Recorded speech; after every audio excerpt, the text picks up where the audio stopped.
그 내각하고 청와대하고 업무 중복되지 않겠다라고 했는데 오히려 오게 될 가능성이 있다는 거죠. 참고로 그 내가 경호실 관련 자료를 찾다 보니까 최초의 실장제에서 경호실장 했던 양반이 김종실 씨. 예, 당신하고 저기 방송 자주 하는 홍모 교수의 아버지라고 그러니까. 아니요. 홍모 교수는 저기지. 아버지 홍인식 총장이지. 무슨 소리야? 홍모 교수? 홍모 교수? 좋습니다. 뭐 조직 개편에서 이미 계속 박근혜 정부의 전반적인 특성으로 넘어갔으니까요. 큰 줄기로 넘어가서 박근혜 정부가 들어섰을 때 뭐 시장 차원이든 아니면 정치 사회적인 차원이든 좀 어떤 그 모양새가 좀 바뀔 것 같은가. 이전에 노무현 정부에서 이명박 정부로 넘어왔을 때 바뀌는 모양새처럼 뭔가 바뀌는 건데 저는 이 시기가 박근혜 당선인, 박근혜 대통령이 주도하는 상황이 됐다는 특징이 있을 뿐이지 어떤 시기인가 지금 2013년의 국면에서 우리나라의 전반적인 공동체 원리라든가 운영 방향이 바뀔 수밖에 없는 상황이었다.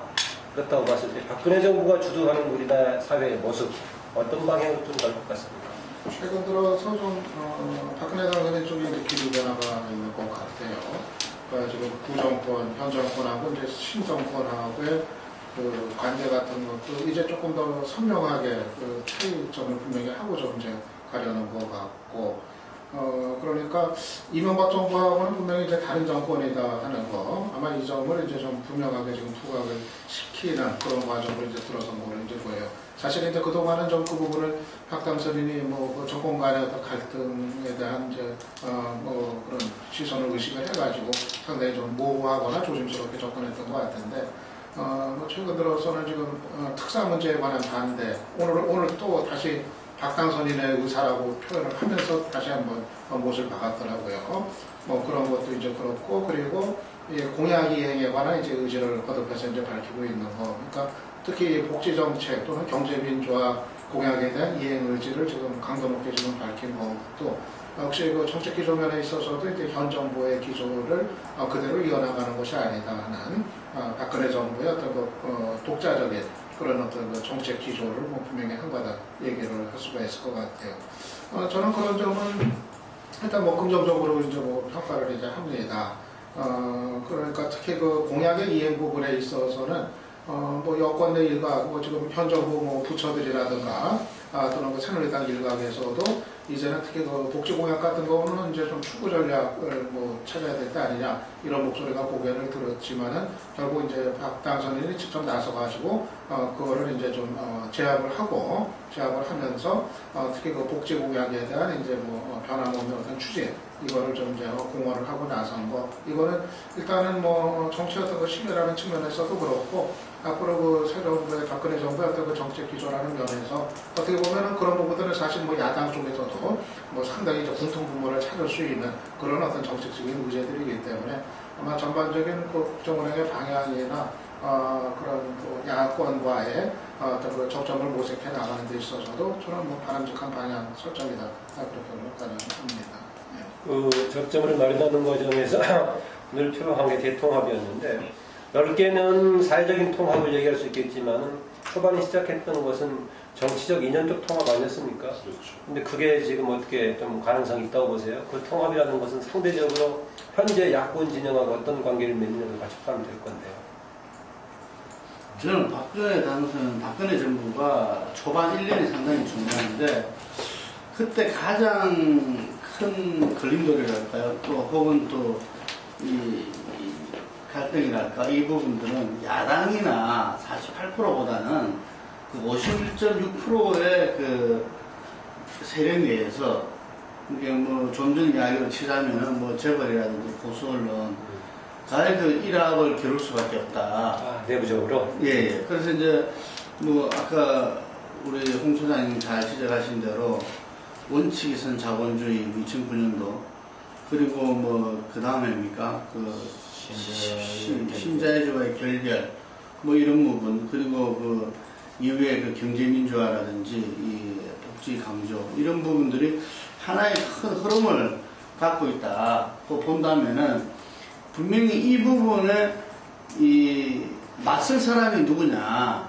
이 흐름으로서 피해를 보고 자기들이 어떤 그게 대항해야 될 사람들이 누군가 보면은 어떤 지금 그 야당이 자기의 어떤 이 존립을 위해서 나름대로 차별화는 해야 되지만 이 흐름은 역시 야당도 같이 가는 흐름이거든요.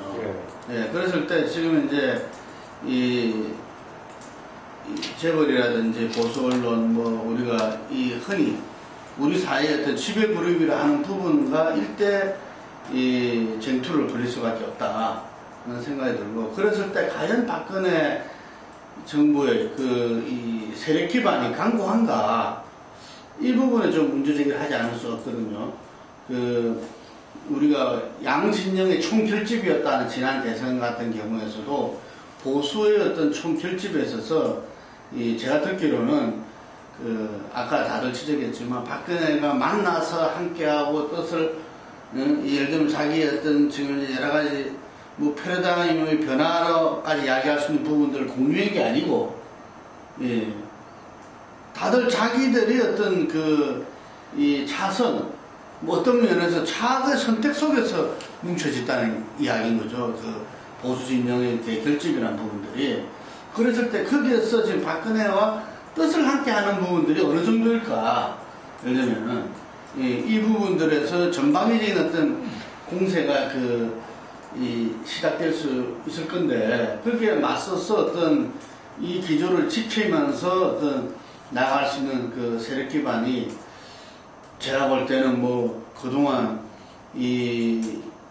준비되어지고 뭐 이렇게 어디 결집되어지고 하지는 않았지 않느냐, 이런 생각이 들어서 참 우려스럽다 이렇게 보입니다. 황 의원이나 김 대표가 얘기하는 그 차악은 최악을 야권 후보로 본 겁니까? 그렇죠. 지금 얘기 나온 그런 맥락에서 박근혜 정부의 이제 대북 정책이 이제 상당히 관심을 모으게 될 거로 이제 보이거든요. 일단은 상당히 뭐 남북 관계가 좀 이제 전향적으로 좀 풀려나갈 가능성에 대한 기대가 사실 이제 컸었는데, 새정부가 이제 출범을 하면은, 근데 지금 돌발 변수가 뭐 이제 북한 핵실험 가능성, 이게 갑자기 이제 등장을 하면서 이렇게 되면은 상당히 또 지금 대치 상황 속에서 좀 계기를 찾는 게 어려워지는 거 아니냐, 상당 기간 이런 우려가 지금 대두가 되고 있는데, 아마 뭐 일정한 시간이 걸린다 하더라도 이 대북 정책의 어떤 방향, 그리고 그 전반적인 어떤 그 방식의 문제는 어떻게 보면 이 보수령 내에서도 상당히 뭐 갈등 사안이 이제 될 수 있다고 이제 판단이 되거든요. 일단 뭐 박근혜 당선인 입장에서는 기본적으로 뭐 남북 관계를 어떤 식으로든 어느 시점에서든 간에 이제 좀 풀어나가는 모색을 할 가능성이 기본적으로 좀 그거는 이제 열려있고 크다 얘기를 할 수가 있겠는데, 하지만 더군다나 이 북핵 문제 내지는 어떤 핵실험 문제 이런 게 변수로 자리한 상황에서 일단 그 보수 진영 내, 특히 이제 보수 언론들 같은 경우는 아마 그런 부분에 대해서는 상당히 이제 강한 어떤 견제 역할을 할 가능성이 이제 좀 커 보이고, 그래서 아마 상당히 오히려 박근혜 당선인을 좀 앞으로 이 보수 언론들이 중심이 돼서 좀 대북 정책 같은 경우도 강하게 좀 견제를 하는 이 가능성이 좀 길게 봐서 좀 커지는 거 아닌가 생각이 들어요. 그래서 이제 그런 맥락에서 봤을 때 이 야권 같은 경우, 야당 쪽 같은 경우가 아까 얘기했던 이제 복지 공약의 추진 문제도 그렇고, 복지 정책 관련된 부분도 그렇고, 경제 민주화 정책도 그렇고, 이런 대북 정책 문제 같은 거, 이런 것들은 글쎄 뭐 박근혜 정부를 이제 견제하고 비판할 것은 뭐 당연히 뭐 이제 해야겠지만은 그 정책 사안들 가운데에서 뭐 오히려 야당이 좀 협력적으로 해서 좀 힘을 실어줘야 될 것들, 지금 얘기한 그런 분야에 있던 정책들에 있어서는 그런 거는 오히려 좀 야당이 좀 힘을 실어주는 이런 그런 어떤 좀 지혜가 필요한 거 아닌가 이렇게 돼서 생각이 돼요. 그래서 이제 이렇게 이야기가 걸리는 뭐 여론과 관련해서 조금 말씀드리면 현 정부가 이제 출범하는 정부가 추진하고자 하는 부분은 보수 진영 내에서 일부 반발이 있을 거라는 것 저도 동의를 합니다. 동의를 하고 뭐 당장 거기서 지금 뭐 키워드를 보면 정의, 약자, 원칙, 법치 이 단어들은 전부 다 솔직히 말하면 기득권 세력들은 부담스러운 용어들이에요. 거기다 또 통합, 거지 요구를 하는 과정이 되거든요. 그래서 아마 현 당선인의 신정부가 출발하면은 야권보다도 제가 볼 때는 보수 진영 내부의 국민이 아닌 그 정치권이나 어떤 언론 그 기득권 세력들이 아마 일차적으로 반발을 하지 않겠는가. 반면 그 보수 성향의 국민들, 중도 성향의 국민들과의 그 관계, 뭐 허니문으로 표현한다면 그거는 어느 정도 시간이 주어질 것이다. 그래서 아마 이 당선인 입장에서 내년 초 한 1년 정도 국정 운영해 가는 과정에서 제일 큰 힘이 되는 것은 아마 국민들, 즉 보수 성향, 중도 성향의 국민들의 지지가 아마 제일 큰 힘이 될 것일 거고, 그 힘이 살아있을 동안에 어느 정도의 가시적인 성과나 교통정리가 끝나야만이 임기가 어느 정도 성공적으로 이루어지지 않겠나 이렇게 보여지고요. 그런 차원에서 아마 1, 2년 지방선거 한 1년 정도까지는 야권의 보다는 여권이 더 중요한 어떤 관리 대상들. 홍 수장님은 상당히 그 초반에 권력의 기세 내지 허니문 기간 상당히 길게 보시네요. 그러니까 이제 허니문이 야권과의 관계가 있는 거고, 여권의 친이과의 관계가 있고, 국민과의 관계가 권력 주도 초반에.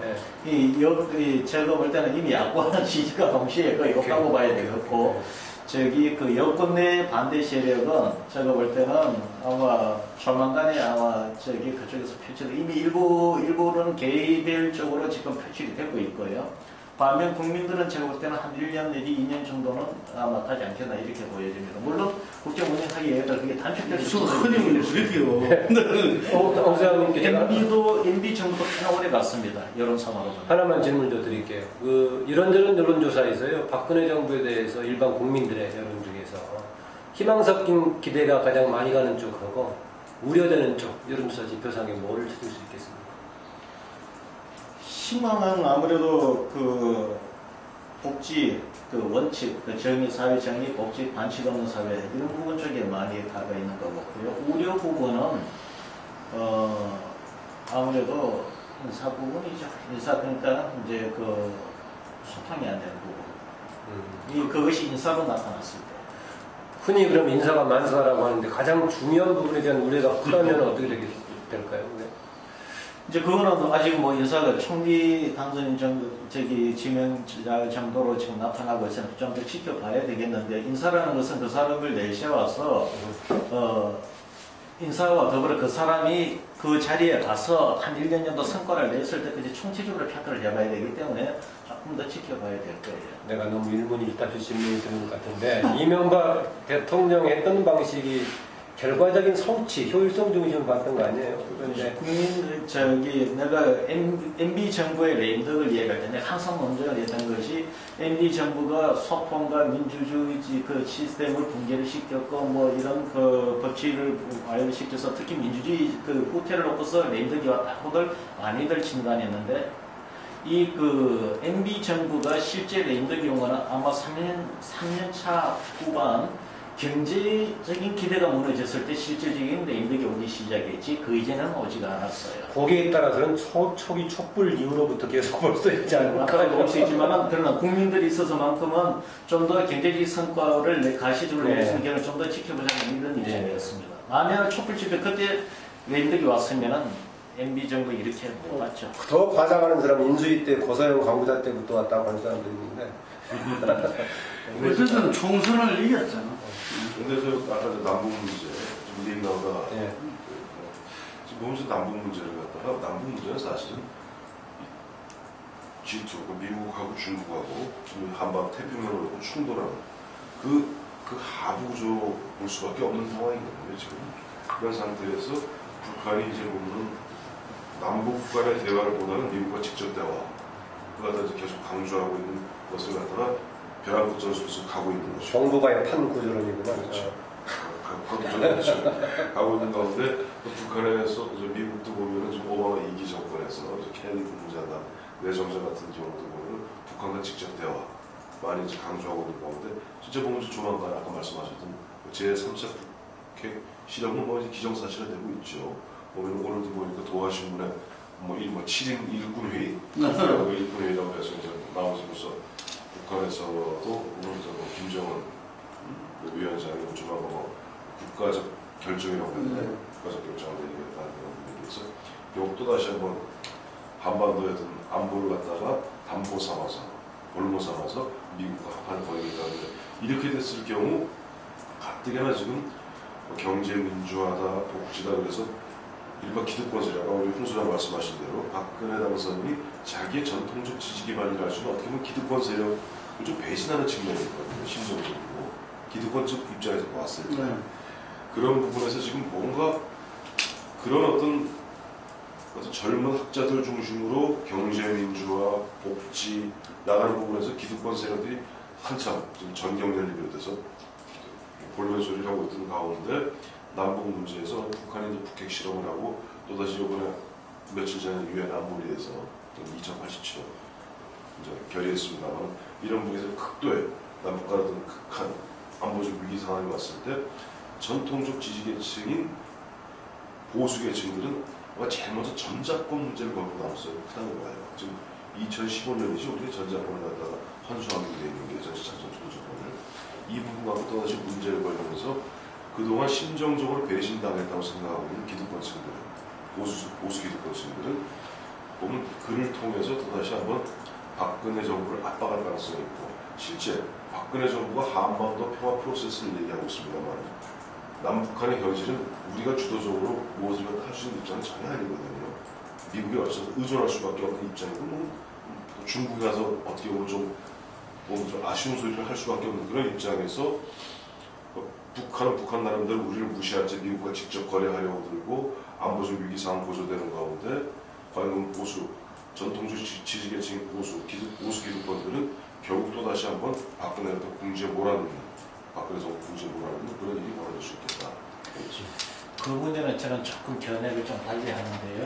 이 남북 문제, 안보 문제는 보수 그런 위기가 왔을 때 박근혜 정부가 코로나 위기로 몰릴 것인가? 저는 오히려 그 반대로 저는 보여져요. 어차피 남북 문제에 있어서는 국가적 위기가 오면 보수는 결집하게 되어 있는 게 태생적인 같은 모습이었습니다. 그리고 이 남북 문제라는 것은 우리가 일상적으로 예상이 되는 어떤 그런 프로세스 과정보다도 예측하기 어려운 돌발적인 상황에서 새로운 어떤 그 상황을 싣고 이렇게 방향으로 진행이 되고 풀려질 수도 있어요. 그러나 전체적으로 지금 한반도 4강 이 관계에서 놓고 본다면은 북한에서는 미국과의 직접적 대화를 요구를 하지만 그러나 이 남한 정부가 이미 과거 10년, 20년 전보다는 훨씬 더 힘이 커져 보였단 말입니다. 그래서 그 강도도 이제는 옛날만큼 세지가 않아요. 그리고 미국 입장에서도 지금 남한 정부라는 그를 배제를 시켜놔서 독자적으로 전적으로 북한과의 관계를 이걸 풀어 나간다는 것 자체도 지금 쉽지가 않은 입장인 거고. 그리고 중국 입장에서도 지금 중국도 이미 세계 경제에 편입이 되어 있는 상황이 되고 북한 변수로 인해서 경제 시스템의 어떤 폭력스러운 상황을 그렇게 원하는 지금 상황도 아니라고 봅니다. 그래서 저는 과거에 비해서 주변의 4강의 영향력이 과거보다는 더 줄어들고 오히려 당사자 간의 어떤 그 영향력이 더 늘어났다. 그 부분은 나는 하나 지적하고 싶고 두 번째는 북한이 남북관계 해소 전략 차원에서 만에 하나 도장을 찍는다면 남북관계에서 중요한 어떤 그 도장을 찍는다면 절대 남한의 진보 세력들하고는 안 찍는다는 거예요. 보수 세력하고 속된 말로 해서 어떤 타협을 보거나 결정하고 중요한 그걸 하시지. 즉 남북관계의 그 개선 그러니까 긴장 완화는 진보 정권들은 하더라도 거기에 대한 최종 그거는 진보 정권을 한 거 아니냐. 그거는 상식이죠. 그러면 이번에 박근혜 정부가 좋은 기회일 수 있다. 바로 MB 정부에도 뭐 북한이 저렇게 펄펄 날뛰었던 거 그걸 일정 부분 기대를 했던 거예요. 그걸 기대했는데 MB 정권이 저렇게 가버리니까 더 그걸 냈고 그래서 이 그 현 정부 입장에서는 현 정부가 아니고 이 박선진 입장에서 남북 관계는 어떤 식으로 풀어가느냐에 따라서 이거는 조금 다른 어떤 그 질적 변화가 올 수도 있다. 더더욱이나 남북 문제는 한편에서는 긴장 완화를 경제의 그 충격으로서 보수 진영의 우려스러운 부분도 있지만 지금 같은 세계 경쟁 시스템의 체제에 되고 남북 문제를 풀지 않고서는 우리나라의 경쟁력 확보한다는 게 굉장히 쉽지가 않다. 만약에 그것이 긍정적으로 풀렸을 때 갖는 경쟁력 우위라는 건 굉장히 매력적이에요. 보수 그 진영에서 놓고 본다면. 네. 제가 볼 때는 이제 그 박근혜 당선인한테 금방 이야기하신 그 어쨌든 김정은 그 체제가 뭔가 남한과 할 때 보수 세력과 할 것이다. 뭐 그런 예측을 하시는데 그래서 박근혜 정부 기간에 뭔가 이전과는 다른 어떤 이 진전을 볼 수 있다. 김 대표 보니까 오늘 또 김씨 집안이 생각이 나네요. 하여튼 그 부분을 기본적으로 동의하고요. 거기에서 그 박근혜 당선인은 좀 적전자라는 신분 있잖아요. 김정일 그 위원장과 만난. 그 북한에서는 그 적전의 신분을 굉장히 이렇게 높게 이렇게 그걸 하기 때문에 그냥 그럼 임수경하고 동급이네요? 예? 임수경하고 동급이네요. 임수가 더 높죠. 그러니까 과거에 그랬어요. 김일성을 만났어요. 예.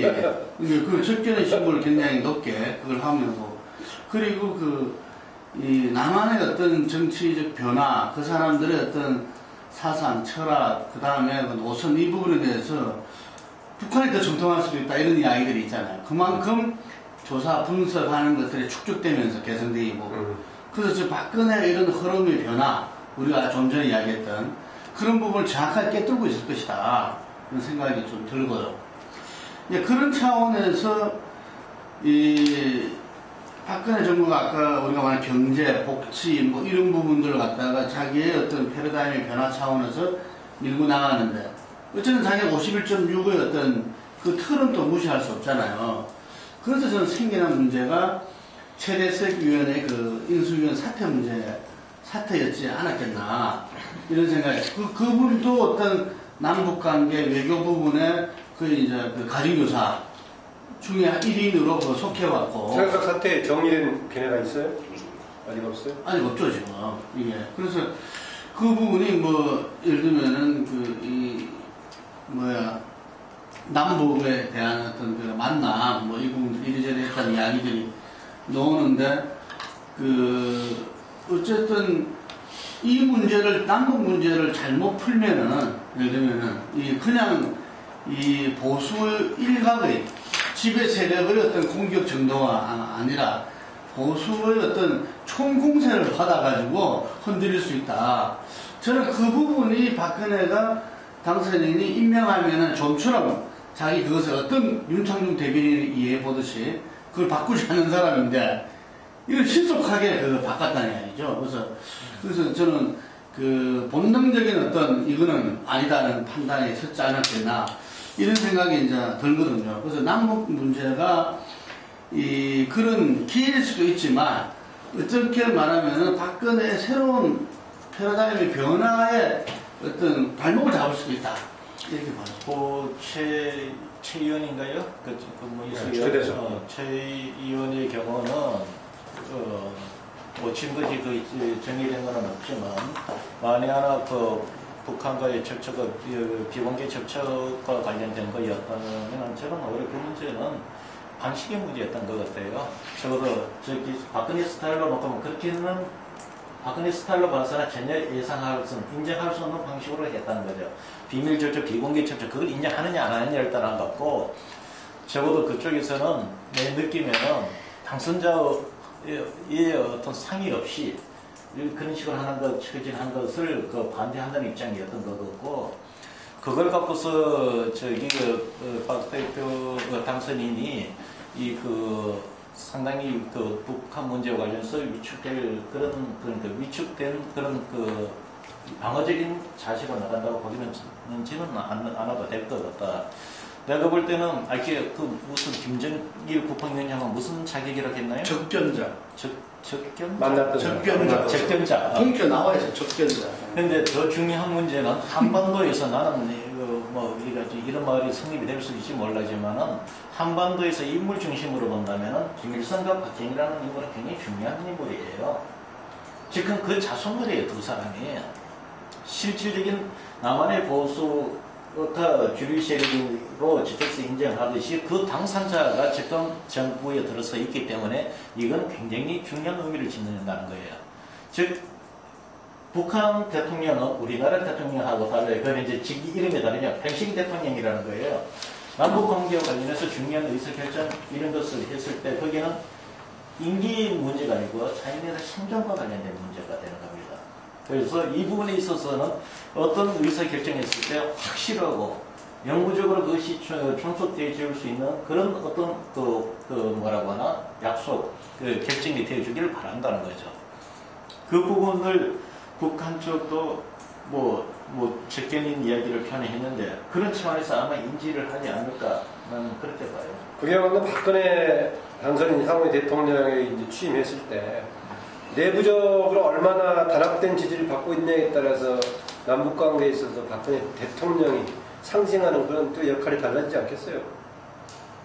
지금 다음 정부 들어서 갖고 예를 들어 국내 경제에 또는 사회에 영향을 미칠 만큼 그 정도까지 남북 관계에 진전되는 문제까지는 가지 않을 거예요. 아니요, 힘을 받는 게 예컨대 아까 남북이 뭐 김일성과 박정희로 상징되고 그 자손이 양쪽에 상징되는 사람이 이렇게 잡고 있다라는 의미가 단순히 그것만 가지고 가능하겠는가라는 생각이 들었어요. 근데 지난번에 정부 문서 비밀 해제 그때 한번 그걸 제가 그렇게 본 것 같은데요. 10월 유신 있기 전에 6.15 남북 뭐죠? 7.4 공동성명을 했잖아요. 이우라하고 김영주가 이렇게 대해가지고 했는데 이때 이미 10월 유신과 이 공동성명이 10월 유신과 북은 그때 김일성 주의 완전 체제가 이렇게 정립되는 시기였다 보는데 이걸 위한 사전 작업으로 이 7.4 공동성명이 있었다는 문서가 나왔다고 본 것 같아요. 이것과 완전히 180도 다른 김근태 부총재 김근태 선배 회고를 보면은 자기 7.4 공동성명을 보고 정말 희망을 봤다 했다가 유신 보고 이게 뭐야 이렇게 놀랬다는 게 그 부분이 나오던데 실제로는 이게 서로 180도 다른 것이 아니라 남북 간에 우리가 흔히 이야기하는 독재 세력 간의 어떤 서로 그거였다 이런 부분들이 그때 얼핏 봤는데 지금 현재 금방 말씀하신 김일성과 박정희 현재 한국 현대사의 두 거목 예를 들면은 그 자손들이 지금 남북한을 하고 있는 이 시점에서 뭔가 이루려고 하는 부분은 분명히 저는 있을 수 있다. 어떤 지금 남북 경제 공동체가 좀 더 나아갈 수도 있고 여러 가지가 있는데 저는 이 부분들이 아까 말씀드린 어떤 패러다임의 변화 부분에 이렇게 뭔가 이 쟁투를 벌일 수 없는 피대권 세력과 맞물리면서 이 부분들이 아마 박근혜 정부의 어떤 성공 여부에 가장 큰 덕이 될 수 있다고 봅니다. 그래서 아까 제가 말씀드렸던 것이 이제 호 소장님은 우선 남북 관계를 주도적으로 할 수 있다고 보는데 저는 거기 별로 아직 동의하지 않고요. 바로 그런 안보적 위기를 갖고 바로 보수 기득권층이 박근혜를 흔드는 지렛대로 안보 문제를 지렛대로 활용하면서 자기들에게 불만스러운 나머지 부분, 국내 정치적 부분들을 갖다가 입장을 바꾸게 할 수 있는 그런 어떤 지렛대로 쓸 가능성이 크다는 말을 말씀을 드려야 됩니다. 네. 그래. 네, 아까 심지어는 홍 소장께서는 초기에 박근혜 정부의 주도권 내지 한의문 기관에서는 길게 보면 이유 중에 하나로 취약한 야당 상황까지 적혔는데 모르겠어요. 지금 선거가 있을 때 되게 당에 쇄신을 하면은 선거를 앞두고 공천에서의 인적 쇄신을 통해서 가셔야되는 것인데 특별한 계기가 없는 상황에서 민주당 쇄신 과연 어떻게 가능할 것인가, 향후 이상이 어떻게 설정될 것인가, 한번 얘기를 이제 뒷부분으로 마지막 주제 같은데 얘기해 보죠. 민주당은 저는 앞길이 대단히 지금 불투명한 상황이라고 설명을 하고요. 일단 비대위 지금 가동되고 대선 평가하자고 또 당이 혹시나 준비 들어가고 있지만은 기본 과연 답을 찾는 게 저게 가능할지 아직은 좀 불투명해 보여요.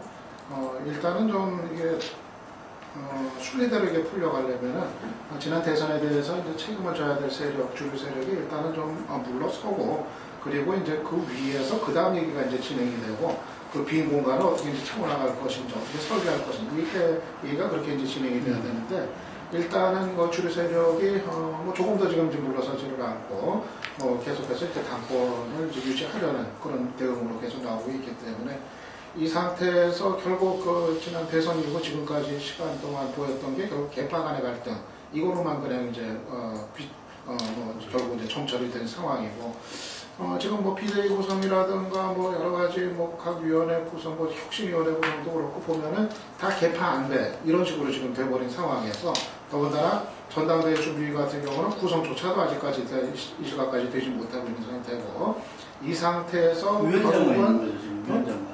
그렇죠. 위원장이 누구죠? 한옥 활동 전대 김성곤 의원.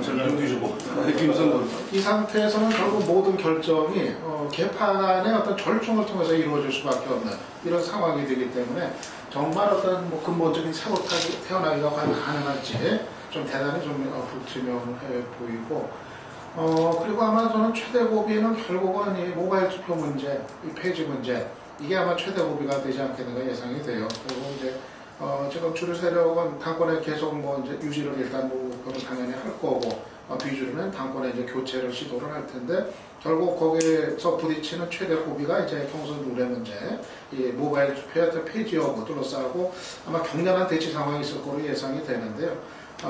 그야말로 뭐 주류 쪽에서 이제 뭐 전략적인 후퇴를 결단하지 않는 한에 있어서는 아마 격렬한 대치 상황, 아마 상황에 따라서는 끝내 뭐 해결이 안 되면은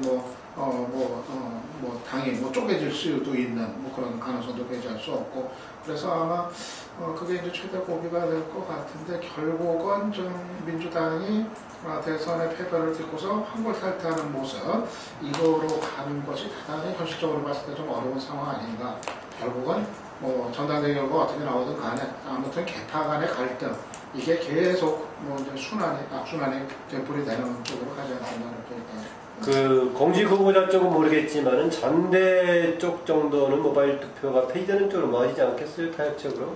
그럴 수도 있어요. 네, 전대 정도. 공직 후보자는 모르겠지만은 네, 얘기하십시오. 지금 민주당이 가장 큰 문제로 드는 것이 뭐냐면은 송영길 의원이 어떻게 민주당이 어느 날 갑자기 외국의 교수, 작가, 네티즌들의 좌지우지하는 이런 희한한 정당이 되어버렸다. 이제 와서 보니까 어느 날 갑자기 그렇게 돼 있는 거예요. 근데 그거는 꾸준한 과정을 거쳐서 왔는 거고, 참여 경선, 민주주의 끝까지 가다가다 참여 경선, 참여 민주주의까지 가다가다 그것이 이제 이 상태까지 와버린 거죠. 그래서 민주당은 결론적으로 이야기하면 온라인 SNS 패권주의가 정체 안착이 되어 있습니다. 당론과 당직은 온라인 이 SNS 패권에 의해서 결정이 나는 이 구조로 이미 제도화까지 되어 있습니다. 그래서 여기서는 민주당에서는 그 누구 당직자들도 이 네티즌, 이 SNS 상으로 활동하는 사람들의 공격으로부터 자유로운 인물이었습니다. 디펜스할 만한 능력이 없게 되어 있습니다. 그런데 짧게 우리가 총리 지명자 이야기를 했지만 민주당 내 당 대표부터 시작한 몇몇 중요한 의석 당직자를 놓고 볼 때 그런 잣대를 온라인 상으로 자기 시비를 갔을 때 당직을 맡을 수 있는 인물 아무도 없습니다. 그게 지금 현실입니다. 그러다 보니까 민주당은 우리가 일반적으로 이야기하는 어떤 형태로든 당론을 결정됩니다. 그 당론 결정되는 과정도 불가사의하고 결정된 것에 대해서 책임을 못 지는 게 민주당이 이런 시스템이 되어 있는 거예요. 그래서 이제 어느 정도 눈치를 채고서는 어느 정도 인지를 해서 모바일 당직 그거에 대해서 이제 개선책이 나오는데 그 부분에 있어서도 대단히 쉽지 않는 부분일 겁니다. 왜냐, 개파들의 이해관계가 걸려있는 문제이기 때문에. 두 번째는 이런 차원에서 민주당의 경우는 이 부분을 극복하는 게 과거 민주당에 보면은 소위 말하는 이론가, 실질적인 이론가들이 이 부분에 대해서 교통정리를 하면서 지도자로 구상을 내야 된다. 그런 차원에서 나오면 디젠이나 노무현 전 대통령들이 그런 인물들이죠. 근데 민주당 내에 지금 그런 역량을 갖고 있는 인물이 안 보인다는 거예요. 솔직히 말해가 이게 그래서 우리가 지금 하는 얘기지만 왜 또다시 지금은 저기 그 사고치 논쟁을 해야 되냐 이런 이야기도 해야 되고 사고치 논쟁이 필요하다고 이야기를 하는데 그런 이야기를 담론을 하면서 그걸 교통정리를 해낼 만한 역량 있는 인물이 있어야 되는데 민주당에 그런 인물이 없다는 거예요. 단지 이 네티즌들 눈치 보게 급급한 인물들밖에 없다는 겁니다. 사실 지금 나는 저도 봐도 내 개인주사로 봐서 지금 여기서 이야기하는 교수 스마트하다는 이미지 하나 뭐 작가 뭐 무슨 소설 하나 썼다 지금 내가 옛날에 활동할 때 그 문제 그렇게 제기할 때 뭐 저기 그 관심도 안 가졌던 사람들이었고 지금 네티즌이라고 이야기하지만 옛날에 사회운동 격변하다가 한번 몸을 부딪히고 활동해본 사람들도 아니에요. 이 사람들이 민주당에 그런 지분을 갖고 그렇게 의사결정하는 인물들이 아니라는 거예요. 근데 이 사람들한테 다 넘어가 버렸거든요.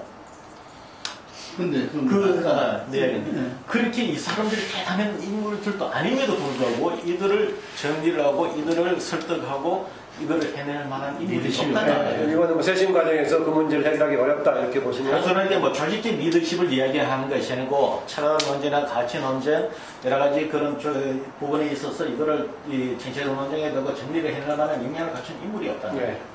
이 박사님께서는 근본적인 지금 쇄신의 기본 자체가 지금 설정이 잘못되어 있다고 좀 보는 것 같고요. 그 총선과 대선이 같이 평가되어야 된다. 그리고 그 2011년도에 그 서울시장 재보선을 이겼을 때 그 야당의 그 기세였다면은 총선을 칠래야 질 수 없는 선거랑 나 총선이 맞고 대선은 칠래야 질 수가 없는 선거가 아니라 이기기 상당히 어려운 선거였다. 고의를 봅니다. 이미 총선에서 패배를 하고 그 부분이 연장선상에 있었기 때문에 그리고 총선과 대선의 그 민주당 지도부는 같은 지도부였다. 이게 물론 중간에 그 전당대회를 통해서 다시 뽑았지만 흔히 말해서 이른바 친노 패권주의가 그대로 이어져 온 그런 지도부였다 이런 이야기죠. 이게 그래서 지금 현재 유 박사님이 아까 그 책임을 지는 부분들이 좀 물러나고 새로운 어떤 그게 와서 좀 우리가 지금까지의 그 이 대통령 선거 역사상 패배한 세력 후보와 세력들은 다 물러났어요. 물러나고 새로운 어떤 사람들이 와서 야당으로서 정치를 하고 이 부분이 부족하고 국민적 기대에 위협하고 리더십이 제대로 사랑받고 인정받지 못할 때는 다시 명분을 가지고 들어왔던 거죠. 그런데 이번에는 아무도 지금 물러나고 있지 않다라는 것이 지적한 것이고 그것이 총선뿐만 아니라 대선 막바지에도 그렇게 요구했던 부분들을 갖다가 거부했던 거거든요. 근데 지금 현재도 뭐냐면은 핵심이 친노 패권주의가 아직 물러나지 않은 핵심은 누구냐? 보면은 문재인 후보, 저는 이 이야기가 돼요. 문재인 후보와 예를 들면 이해찬 대표, 한명숙 총리 같은 분들이다. 이제 상징되는 부분들이 물러나줘야 그래야 사람 물러난다는 것이 의원직 그만두라는 얘기 아니에요?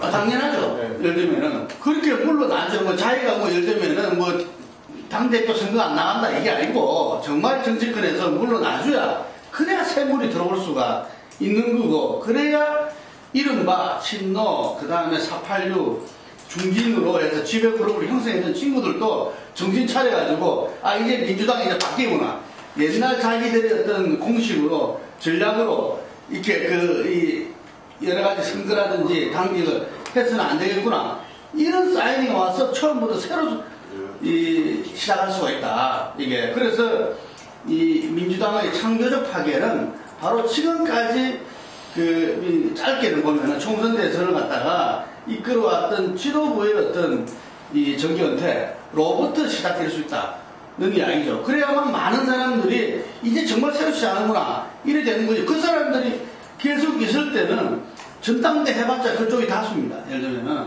지금 모바일 하는데 제가 볼 때는 전당대 모바일 하기 어려울 것 같아요. 왜냐하면 이번 전당대에서도 모바일 고집하다 보면은 아마 당이 쪼개질 겁니다. 이거는 그렇기 때문에 아마 그 사람들도 당을 쪼개는 원칙이기 때문에 이 전당대에서 모바일은 아까 말한 그 전략적 후퇴를 하게 될 거다. 이렇게 예측을 하는데 그 자체로만 해가지고는 도저히 민주당의 한골 탈퇴는 이루어질 수가 없다. 이게 그래서 그런데 이 부분들이 제가 만나본 국회의원들은 정치인들은 요 핵심 빼놓고는 다들 이야기를 해요. 하지만 그 공론화를 지금 못 시키는 겁니다. 내재되어 있어요. 지금 네. 민주당에. 이 불을 붙이게 되면은 이번에 이제 대선 평가하고 이 정말 그 혁신 이게 같이 이어지는 문제거든요. 이게 이 결론이 안 나기 때문에 준비를 지금 시작할 수가 없죠. 그러니까 이게 결론이 나와야 되니까. 뒤로 물러가라는 말을 정확하게 의원직 사퇴라고 얘기를 해줘야 돼요. 그렇죠. 지금 보면은 제가 사- 먼저 잠깐 먼저 말씀드릴게요. 가만 안 돼요. 아, 됩니다. 이게. 좀 다르게. 여기 바쁜 사람들 먼저 하고 하시대요. 나는 또 이미 많이 했으니까. 아니 저는 그래요. 뭐 야당 지금 민주당에 대해서 우리가 아무리 급하다고 이제 우리 바늘에 실을 갖다가 꿰어서 이 바늘 허리에 실을 꿰어서 쓸 수는 없는 거거든요. 아까 우리 김능구 대표님 말씀대로 아마 그런 부분들에 대해서 많은 야당 의원들 또 야당을 지지하는 사람들 공감할 겁니다. 근데 말이 좋아서 그렇지 보면은 뭐 이해찬, 뭐 한명수 아까 좀 전에 말씀하셨는데 그분들 보러 의원 현실적으로 사실 가능한 얘기가 아니거든요. 그리고 어쨌든 지금 이 순간에 아직 박근혜 정권 출범도 아직 안 했어요. 안 했기 때문에 당분간 아까 우리 홍영식 소장 말씀하신 대로 뭐 6개월이 될지 1년이 될지 모르겠습니다만 최소한 흔히 이제 교과서에서 얘기하는 한 6개월 정도 허니문 피어리어드가 있다고 친다면 당분간의 주인공은 박근혜와 박근혜 정부일 수밖에 없고 야당 입장에서는 이런 상태에서 한꺼번에 모든 걸 다 때려 부수고 뭐 리모델링하거나 뭐 재건축한다는 그런 어떤 조급함보다는 좀 차곡차곡 단계적으로 좀 내과적으로 치유해 나가는 것이 낫지 현실적으로 보면 그분들 보러 뭐 아까 우리 저 김만우 박사님 말씀한 대로 몇몇몇 한 다섯 몇 석 찍어서 의원 빠지대라 사실 말이 쉽죠. 의원직 우리 의원 하나 우리 보면은 국회 체포동의안 처리하기도 힘든 것이 한 사람의 정치 생명을 끊는 건 그게 쉬운 게 아닙니다. 현실적 불가능한 얘기. 그거 하려면 진짜 보면은 모바일 투표 그 관철 그 철회 관철시키는 거 더 어려운 게 몇몇 정치인들 빠지대는 거예요. 그거는 그렇지 정말 보면 당 쪼개집니다. 그래서는 안 되지 않느냐. 그리고 지금 당장은 저는 좀 늘 생각을 좀 달리했던 부분이 아까 우리 김능구 대표님 2011년 10월 26일 선거에서 야당이 이겼다고 말씀하셨는데 그 당시 야당이 이긴 게 아니라 안철수가 이긴 거죠. 정확히 얘기하면 안철수의 뒷받침을 받은 박원순이가 이겼던 것이고 그 당시에 11.6대? 11.6대 그 당시 후보를 못 냈던 박영선이 결국 지지 않았어요. 박영선 의원이 지다 보니까 그때 바로 손학규 체제였습니다만은 이래서 안 되겠다 싶어서 나는 민주당이 무너지면서 민주통합당이 생겼던 거고 그때 이제 혁신과 통합들이 대거 들어오게 되면서 말씀하셨던 지난해 이제 그 친노들이 주도권을 잡게 되지요. 근데 뭐 이런 과정이 있다 하더라도 저는 내년 마침 2014년 또 6월달에 보면 지방선거 있으니까 이번에는 어쨌든 뭐 어떤 혁명적 변화를 갖다가 추구하기보다는 좀 완만한 형태의 그러나 깨지지 않는 범위 내에서 출발을 하면서 어차피 최종 목표는 2017년 12월 대선에서의 정권 쟁취가 민주통합의 최종 목표가 되어야 되는 것이고 나머지는 그 과정에서 좀 그래도 완만하게 가야 될 필요가 있지 않는가 하는 생각을 합니다. 그 소모 상관없이 야권은 재편될 가능성이 있잖아요. 정당 재편 자체가 될 가능성이. 정계편이요?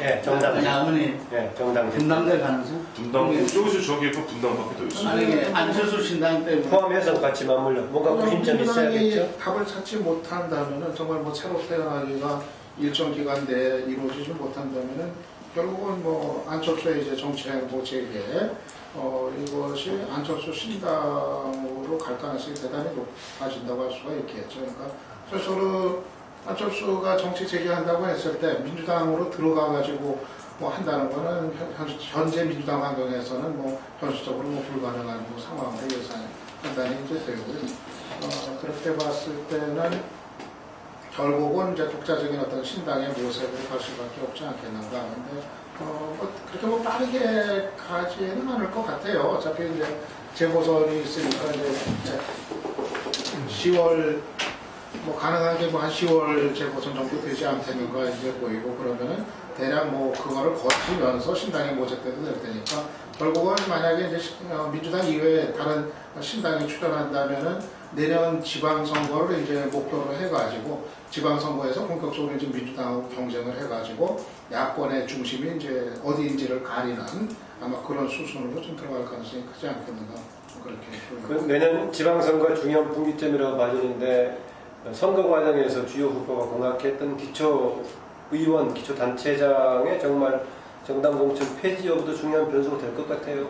그대로 된다면 1년 뒤에 지방선거가 정당 재편에서 결정적인 변수가 안 될 수도 있고. 자, 그 문제, 기초단체장, 기초위원이 그 정당 공천제 폐지가 되느냐 안 되느냐 굉장히 중요한 문제예요. 앞으로 재편이 되고, 저는 왜 그렇게 보나니, 이 민주당이 그 쇄신을 해서 국민의 신뢰를 다시 얻을 수도 있지만, 만에 하나 그 쇄신해서 민심을 다시 얻지 못하게 되면 그 안철수 교수가 이 다시 정계에 들어올 수 있는 그 지점이 내년 지방선거입니다. 지방선거의 저 접근 느낌으로는 내년 지방선거에서 방역은 모르겠지만 기초단체장 선거에서는 아마 안철수 후보 진영이 되고 신당을 만들어서 호남에다가 공천을 해버리면 때에 따라서 과반수 이상 민주당 후보들이 안철수 신당 후보한테 패배를 해버립니다. 이거는 굉장한 큰 의미를 지닌 거예요. 그래서 무슨 이야기냐면 내년 선거 이후 그리고 또 2년 후에 있을 선거에서 이 호남 쪽은 민주당 쪽이 아닌 안철수 후보 신당 쪽으로 이제는 여론이 기울어 버렸다. 이렇게 될 경우는 뭐가 되면 호남뿐만 아니고 수도권 이 그 민주당 후보 이 정치 국회의원들한테도 굉장히 불안한 요인으로 작성하는 거예요.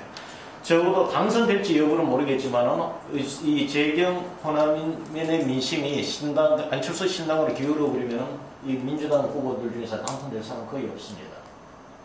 그래서 이거는 큰 내란이 그래서 그 정당 공천제 배제가 되어버리면 안철수 후보 입장에서는 교수 입장에서는 내년도 지방선거에서 그런 전략적 포인트를 사용으로 활용할 수가 없는 것이고 광역은 몇 개 안 되니까 광역단체장. 광역단체장은 워낙 그 단체장의 그 지명도라든가 캐리어가 굉장히 중요하기 때문에 그는 결국은 그 사람을 안철수 신당에 두고 후보를 내세울 수 있는 인물이 잘 없어요. 본인이 서울시장을 나간다든가 경기도지사를 나간다든가 이것밖에 없단 말입니다. 그러나 기초단체장은 그런 그 후보자 요인이 좀 덜하기 때문에 신당을 만들어서 충분히 낼 수가 있죠.